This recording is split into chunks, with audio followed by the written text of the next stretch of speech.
জীবন যাপন করতে হবে, চরিত্র ঠিক রাখতে হবে। উল্টাপাল্টা কাজ করতে যাইয়া ভেজালে পড়া যাবে না। নিজের পরিবারকে যত্ন করতে হবে, সম্মান করতে হবে, তাইলেই আপনি সুখে শান্তিতে জীবন যাপন করতে পারবেন।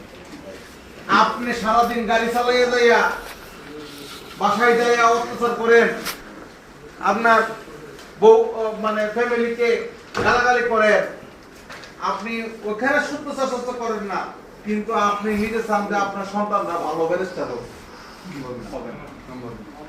আপনি যা শিখাচ্ছেন সন্তানরা তাই। তো এর জন্য পারিবারিক জীবনে আপনাকে শুদ্ধাচার চর্চা করতে হবে।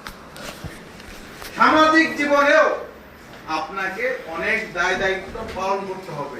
সামাজিক জীবনে যারা গুরুজন অর্থাৎ যারা গার্ডিয়ান বা সমাজের মুরব্বী, তাদেরকে সম্মান করতে হবে, তাদের সাথে মিশতে হবে, তাদের কথা শুনতে হবে, নামাজ পড়তে হবে, ধর্ম চর্চা করতে হবে।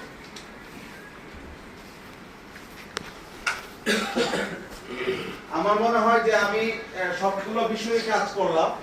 আরো অনেকক্ষণ সময় দিতে পারলে আরো অনেক ভালো হতো, কিন্তু আসলে আমার ব্যস্ততা রয়েছে, আরো অনেক কাজ রয়েছে। আমি আরো একটু যদি আপনার সাথে মিশতে পারতাম, কথা বলতে পারতাম, থাকতে পারতাম, তাহলে আরো অনেক মন খুলে কথা বলতে পারতাম।